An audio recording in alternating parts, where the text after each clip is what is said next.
بسم اللہ الرحمن الرحیم۔ سلجوقی سلطنت کی بنیاد اس وقت کے سلطان طغرل بیگ کی فتوحات سے شروع ہو گئی۔ عربی اسلامی مشرق میں رونما ہونے والے واقعات کے اسٹیج پر سلجوقیوں کے ظہور کے ان علاقوں کے سیاسی تبدیلیوں پر بہت گہرے اثر پڑے، جن کو ایک طرف عباسی خلفائے اپنے قلم روح میں شامل کرنے کی کوشش کر رہے تھے، دوسری طرف شیعوں کی فاطمی خلافت اپنی طرف کھینچ رہی تھی۔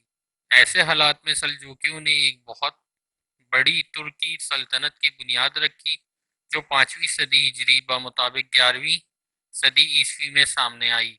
یہ سلطنت خراساں، ایران، عراق، بلاد شام اور ایشیا کوچک کے علاقوں پر مشتمل تھی۔ اس سلطنت کا پہلے دارالحکومت ایران کا شہر شہر رے تھا اور بعد میں عراق کا شہر بغداد قرار پایا۔ اسی دوران خراساں، ماورائے نہر، بلد شام اور ایشیائی کوچک میں کئی چھوٹی چھوٹی سلجوقی سلطنتیں معرض وجود میں آئیں۔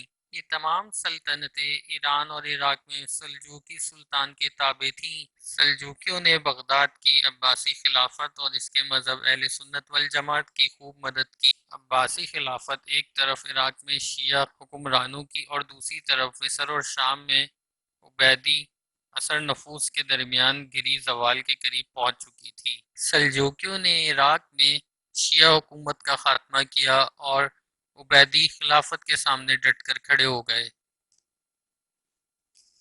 سلجوقی سردار طغرل بیگ نے 447 ہجری میں بغداد کے اندر شیعوں کی سلطنت کا ہمیشہ کے لیے خاتمہ کر دیا۔ تمام شورشوں پہ قابو پا لیا گیا، مسجد کے دروازوں سے صحابہ اکرام کے بارے میں تمام منفی تحریروں کو مٹا دیا گیا اور رافضیوں کے شیخ ابو عبداللہ کو غلو کی وجہ سے قتل کر دیا گیا۔ خلافت عباسیہ کے خلیفہ سلطان طغرل بیگ سے اتنا متاثر اور خوش ہوئے کہ انہوں نے اس کے نام کو سکوں پہ لکھوا دیا۔ بغداد کی مسجدوں میں اس کے نام کے خطبے پڑھائے گئے اور اس کے حق میں جمعے اور عید کی نمازوں میں دعا کرائی گئی۔ خلیفہ کی اس قدر افضائی کی وجہ سے سلجوکیوں کو پوری دنیا عالم اسلام میں بے پناہ قدر و منزلت حاصل ہوئی اور وہ بغداد میں شیعوں کی جگہ سیاہ اور سفید کے مالک بن گئے۔ طغرل بیگ بڑی طاقتور شخصیت کے مالک تھے، بڑے ذہین، کمال دیانتدار، نیک اور عادل تھے۔ انہی خصوصیات کی وجہ سے ان کو روز بروز حمایت حاصل ہو رہی تھی اور لوگ ان کے ساتھ جڑنے لگے، اور اسی وجہ سے انہوں نے ایک بہت بڑا لشکر تشکیل دے دیا۔ سلطان طغرل بیگ نے کوشش کی کہ تمام سلجوقی اور ترک متحد رہیں اور اسلام کی اشاعت میں بھرپور حصہ لیں۔ عباسی خلیفہ نے سلجوقی سلطنت کے ساتھ اپنے تعلقات کو مضبوط بنیادوں پر قائم کرنے کے لیے طغرل بیگ کے بڑے بھائی جعفر بیگ کی بیٹی سے شادی کر لی۔ یہ شادی 448 ہجری میں ہوئی۔ اس کے 6 سال بعد پھر شعبان میں 454 ہجری میں سلطان طغرل بیگ کی شادی خلیفہ وقت خلیفہ عباسی کی بیٹی سے ہوئی، لیکن اس کے بعد طغرل بیگ زیادہ عرصہ زندہ نہ رہے اور 8 رمضان بمطابق 454 ہجری میں انتقال کر گئے۔ آپ نے 70 برس کی عمر میں انتقال فرمایا۔ طغرل بیگ کے بعد باری آتی ہے اس کے بھتیجے کی، جس کا نام الپ ارسلان۔ الپ ارسلان نے اپنے چچا طغرل بیگ کی وفات کے بعد اقتدار اپنے ہاتھ میں لیا۔ اگرچہ اقتدار کی خاطر ملک میں کچھ جھگڑے ہوئے، لیکن الپ ارسلان نے ان تنازعات پر بروقت قابو پا لیا اور حالات کو اپنی گرفت میں لے لیا۔ الپ ارسلان اپنے مرحوم چچا طغرل بیگ کی طرح ایک نہایت مدبر، تجربہ کار لیڈر اور جرأت مند شخصیت کا مالک، مخلص قائد تھا۔ اس نے ملکی سرحد کو وسیع کرنے کے لیے ایک نہایت ہی دانشمندانہ پالیسی اختیار کی۔ جو علاقے سلجوقی سلطنت کی زیر نگران تھے، پہلے ان کے استحکام کو یقینی بنایا، اس کے بعد بیرونی دنیا کی طرف پیش قدمی کی۔ سلطان الپ ارسلان ہمیشہ جہاد فی سبیل اللہ اور اپنے پڑوسی مسیحی سلطنتوں میں اسلام کی اشاعت کے لیے بے قرار رہتے تھے۔ ان کی ہمیشہ سے یہ کوشش رہتی تھی کہ ارمن اور روم کے علاقے اسلامی سلطنت کا حصہ بنے۔ دراصل وہ ایک مخلص مجاہد تھے۔ اسلامی جہاد کی روح ہی وہ واحد عمل تھا جس کی بدولت الپ ارسلان کو شاندار کامیابیاں نصیب ہوئیں اور اس کی جہادی سرگرمیوں نے دینی رنگ اختیار کیا۔ سلجوقی سلطنت کا یہ عظیم قائد ایک مخلص جہادی شخصیت کا مالک تھا اور اسلام کی اشاعت کے لیے بہترین انسان کی شکل میں نمودار ہوا اور دولت بنزنطینیہ کے بہت سارے علاقوں پر اسلام کا علم لہرا دیا۔ ایلپ ارسلان اپنی مملکت کی سرحدوں کو وسیع کرنے سے پہلے 7 سال تک کے عرصے تک اپنی مملکت کے دور دراز علاقوں کے حالات کا جائزہ لیتا رہا، اور جب ان علاقوں میں امن و امان کی صورتحال سے مطمئن ہو گیا تو اپنے عظیم مقاصد کو پایۂ تکمیل تک پہنچانے کے لیے پلاننگ شروع کر دی۔ ان کے سامنے اب ایک ہی ہدف تھا: سلجوقی سلطنت کے پڑوس میں واقع مسیحی علاقوں کو فتح کرنا، مصر میں فاطمی دولت کے اقتدار کو ختم کرنا اور تمام اسلامی دنیا کو عباسی خلفاء اور سلجوقی اقتدار کے جھنڈے کے نیچے متحد کرنا۔ الپ ارسلان نے اپنے منصوبے کو عملی جامہ پہنانے کے لیے ایک بہت بڑا لشکر تیار کیا اور اس لشکر کی قیادت کرتا ہوا ارمن اور جوبیہ کی طرف روانہ ہوا۔ یہ علاقے بہت جلد ان کے ہاتھوں فتح ہوئے۔ الپ ارسلان آگے بڑھا، شام کے شمالی علاقے حلب کی طرف پیش قدمی کی۔ الپ ارسلان نے حلب کے شہر کا محاصرہ کر لیا اور وہاں کے فرما روا محمد بن صالح کو مجبور کیا کہ وہ مصر کی فاطمی خلیفہ کے بجائے عباسی خلیفہ کی حکومت کو تسلیم کرے اور لوگوں کو اس حکومت کے احکامات کا پابند کرے۔ اس کے بعد الپ ارسلان نے اپنی فوج کو جنوبی شام پر حملہ کرنے کے لیے بھیجا، جس کی قیادت خوازمی نامی ایک جنرل کر رہے تھے۔ خوازمی نے فاطمیوں سے رملہ اور بیت المقدس چھین لیے، لیکن اسکلان پر قبضہ نہ ہو سکا، جسے مصری حدود میں داخلے کے لیے ایک بہت بڑے دروازے کی حیثیت حاصل تھی۔ اس طرح سلجوقی بیت المقدس کے اندر خلیفہ عباسی اور سلطان سلجوقی کے مرکز کے قریب ہو گئے۔ 426 ہجری میں مکہ مکرمہ کے گورنر محمد بن ہاشم کا قاصد سلطان الپ ارسلان کے دربار میں پہنچا۔ قاصد نے اطلاع دی کہ شریف مکہ خلیفہ قائم پاشا اور سلطان الپ ارسلان کے نام کا خطبہ دے رہے ہیں اور آئندہ سے وہ ابدی سلطنت کے بجائے عباسی خلافت کے احکامات کی پابندی کریں گے۔ سلطان نے شریف مکہ کے قاصد کی بڑی عزت افزائی کی، 30,000 دینار گورنر مکہ مکرمہ کی خدمت میں ارسال کیے۔ الپ ارسلان کی ان فتوحات نے رومی شہنشاہ ڈومینوس کو آتش زیرپا کر دیا اور اس نے پختہ ارادہ کر لیا کہ وہ ہر قیمت پر اپنی بادشاہت کا دفاع کرے گا۔ اس مقصد کے خاطر اس نے اپنی پوری فوج سلجوکیوں کے خلاف جنگ میں جھونک دی۔ رومی اور سلجوکیوں فوج کے درمیان کئی خونریز معرکے ہوئے۔ ملاسکرد کا معرکہ ان سب میں زیادہ اہمیت کا حامل ہے، جو کہ 463 ہجری میں ہوا۔ ڈومینوس اپنا لاؤ لشکر اسلام اور اہل اسلام کو مٹانے کا مقصد لے کر آگے بڑھ رہا تھا۔ اس کو اپنی قوت پر طاقت پر اتنا گھمنڈ تھا کہ فتح سے پہلے ہی اسلامی علاقے اس نے اپنے جرنیلوں کے جاگیر میں دینے کا اعلان کر دیا، حتیٰ کہ بغداد بھی ایک جرنیل کے نام کر دیا۔ ان کا پروگرام یہ تھا جب عراق اور خراساں کے علاقے فتح ہو جائیں گے تو اس کے بعد شام کے علاقے پر حملہ کر کے وہ بھی مسلمانوں سے واپس لے لیں گے۔ وہ یہ سوچ رہے تھے اور تقدیر ان پہ ہنس رہی تھی۔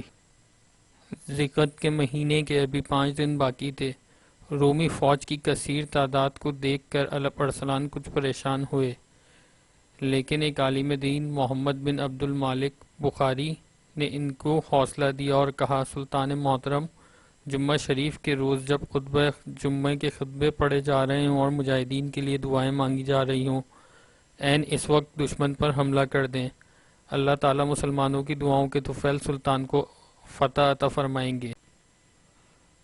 جب وہ وقت آیا اور دونوں لشکر میدان میں اترے تو الپ ارسلان اپنے گھوڑے سے اترے اور زمین پر سر رکھا اور اپنی پیشانی کو خاک آلود کر کے بارگاہ خداوندی میں اپنی فتح اور نصرت کے لیے التجا کی۔ اللہ تعالیٰ نے مسلمانوں کی مدد فرمائی اور انہیں فتح نصیب فرمائی اور نصرانیوں کے سروں کو جھکا دیا۔ رومی بادشاہ اور سپہ سالار فوج ڈومناؤس گرفتار ہوا، اسے ایک غلام نے گرفتار کیا۔ جب شاہ روم کو سلطان الپ ارسلان کے حضور پیش کیا گیا تو سلطان نے اپنے ہاتھ سے اسے 3 کوڑے مارے اور پوچھا، اگر میں گرفتار ہو کر تیرے سامنے پیش ہوتا تو میرے ساتھ کیا سلوک کرتا؟ ڈومنوس نے کہا، میں تم سے انتہائی برا سلوک کرتا۔ الپ ارسلان نے کہا، میرے بارے میں تیرا کیا گمان ہے؟ تو اس نے جواب دیا، تو یا تو مجھے قتل کر دے گا یا اپنے ملک میں میری تشہیر کرے گا، یا معاف کر دے گا یا فدیہ لے کر رہا کر دے گا۔ الپ ارسلان نے کہا، میرا ارادہ یہ ہے کہ میں تجھے معاف کر دوں اور فدیہ لے کر کے چھوڑ دوں۔ لہٰذا سلطان نے اس سے 15 لاکھ اشرفیاں لے کر اسے آزاد کر دیا۔ وہ سلطان کے اس نیک سلوک سے بہت متاثر ہوا اور زمین بوس ہوا اور تعظیم بجا لایا۔ رومی سلطنت کے اتنے بڑے لشکر، جو لاکھوں کے اوپر طویل لشکر تھا، اس کا ہار جانا، شکست کو رونا کوئی معمولی بات نہیں، اور اسی کی وجہ سے رومیوں کی کمر ٹوٹ گئی۔ ایشیائی کوچک کے بہت سارے علاقے جہاں رومیوں کی حکومت قائم تھی اور جو رومی حکومت کی بنیادیں اور قلعے سمجھے جاتے تھے، وہاں پر ان کی حکومت کمزور ہونا شروع ہو گئی۔ سلجوکیوں کی اس شاندار فتح نے بازنطینی حکومت کو ان علاقوں میں بتدریج کمزور کرنا شروع کر دیا، حتیٰ کہ ایک وقت وہ بھی آیا کہ اس قدیم سلطنت کا عثمانیوں کے ہاتھوں خاتمہ ہو گیا۔ الپ ارسلان ایک متقی اور پرہیزگار انسان تھے۔ اسلام کا یہ جلیل اور عظیم سپہ سالار ایک باغی کے ہاتھوں شہید ہوا۔ اس باغی کا نام یوسف خوارزمی تھا۔ آپ کا سنہ وصال 10 ربیع الاول 465 ہجری ہے۔ آپ مرو کے شہر میں اپنے باپ کے پہلوؤں میں دفن ہوئے اور ملک شاہ کو اپنے پیچھے جانشین چھوڑا۔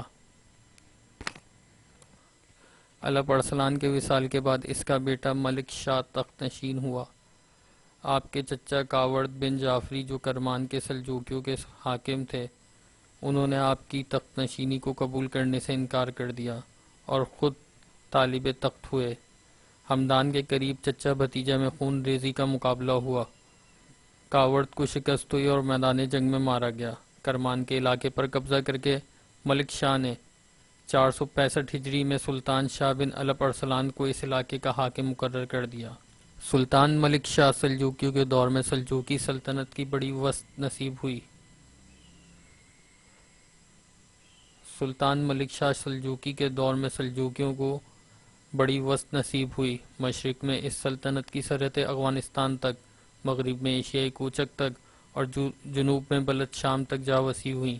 سلجوکی سلطنت کا یہ حدود اربہ فتح دمشق کے بعد ہوا۔ دمشق 468 ہجری میں سلجوکی سپہ سالار اتسز کے ہاتھوں فتح ہوا اور یہاں عباسی خلیفہ کے نام کا خطبہ جاری ہوا۔ ملک شاہ نے شام کی مقبوضات اپنے بھائی تاج الدولہ کے حوالے کر دیے تاکہ فتوحات کے سلسلے کو آگے بڑھایا جا سکے۔ یہ واقعہ 470 ہجری کا ہے۔ تاج الدولہ ہی کے ہاتھوں شام کی سلجوکی سلطنت کی بنیاد پڑی۔ اسی طرح ملک شاہ نے اپنے ایک قریبی رشتہ دار سلیمان بن قتلمش بن اسرائیل کو ایشیائی کوچک کا ولی مقرر کیا۔ سلطان ملک شاہ دراصل جہاد کو آگے بڑھانا چاہتا تھا۔ ایشیائی کوچک کے علاقے پہلے رومیوں کے زیر اثر تھے۔ 470 ہجری میں سلیمان ان علاقوں کا ولی مقرر ہوا اور اسی کے ہاتھوں سلطنت سلجوکیہ روم کی بنیاد پڑی۔ یہ سلطنت 224 سال تک قائم رہی اور قتلمش بن اسرائیل کی نسل سے 14 فرما رواؤں نے اس پر حکومت کی۔ ان میں سب سے پہلے حکمران سلیمان بن قتلمش تھے، جسے اس سلطنت کا بانی کہا جاتا ہے۔ سلیمان نے 477 ہجری کو انطاکیہ فتح کیا اور 480 ہجری میں اس کے بیٹے داؤد نے کونیا کو فتح کیا اور اسے اپنا پایہ تخت بنایا۔ کونیا ایشیائی کوچک کا خوبصورت ترین اور امیر ترین شہر تھا۔ سلجوکیوں نے اس شہر کو بازنطینی مسیحی شہر سے سلجوکی اسلامی شہر بنا دیا۔ 700 ہجری میں یہ سلطنت منگولوں کے ہاتھوں فتح ہوئی اور بعد میں دولت عثمانیہ کا حصہ بنی۔ ملک شاہ کے دور میں اگرچہ اس سلطنت کو کافی توقیت حاصل ہوئی، لیکن اس کے باوجود سلجوکی سپہ سالار اتسز شام اور مصر کے علاقوں کو متحد کرنے میں ناکام رہا، حالانکہ اس سے پہلے مصر کے اندر عبیدی سلطنت کو عملاً چیلنج کر چکے تھے۔ جب اتسز نے مصر پر حملہ کیا تو ایک بڑے مصری لشکر جس کی قیادت بدر الجماری کر رہے تھے، اس سے ان کو شکست ہو گئی۔ یہ واقعہ 459 ہجری کا ہے۔ اس شکست کے نتیجے میں سلجوکی سلطنت پہلے سے کئی زیادہ افراط اور انتشار کا شکار ہو گئی۔ سیاسی اختلافات سامنے آئے، خون ریزی تصادم ہوئے اور بالآخر 571 ہجری کے ایک تصادم میں اتسز کو قتل کر دیا گیا۔ اس طرح ملک شاہ عباسی خلافت کو اپنی خاندانی سلجوکی سلطنت میں تبدیل کرنے میں کامیاب نہ ہوا، جبکہ وہ 480 ہجری میں اپنی بیٹی عباسی خلیفہ مقتدی بالمرلا کے نکاح میں دے چکا تھا۔ اس خاتون سے عباسی خلیفہ کا بیٹا بھی ہوا۔ ملک شاہ نے اپنی دوسری بیٹی مستظہر کے نکاح میں دی، لیکن خلافت اپنے نواسے کے قبضے میں نہ دے سکا۔ سلطان ملک شاہ فوت ہوا اور اس کی وفات کے ساتھ ہی قوت، طاقت، مجدد بزرگی کا وہ دور ختم ہو گیا جو 3 سلجوقی بادشاہوں تغرل بیگ، الپ ارسلان اور ملک شاہ سے چلا آ رہا تھا۔ محمود نے 2 سال حکومت کری اور اس کے بعد اس کا انتقال ہو گیا۔ اس کے بعد برکیاک بن ملک شاہ آیا۔ اس نے 498 ہجری تک حکمرانی کی۔ پھر ملک شاہ ثانی کے ہاتھوں پر بیعت ہوئی۔ اسی سال اقتدار غیاث الدین ابو شجاع محمد کے ہاتھوں لگا اور وہ 511 ہجری تک مستند حکومت پر جلوہ افروز رہے۔ عظیم دولت سلجوقیہ کا آخری حکمران غیاث الدین شجاع محمد تھا، جس کا پایہ تخت ماروائے نہر کا علاقہ تھا اور خراساں، ایران اور عراق کے علاقوں پر بھی اس کی حکمرانی تھی۔ بالآخر 522 ہجری میں سلجوقی سلطنت خوارزموں کے ہاتھوں ختم ہوئی۔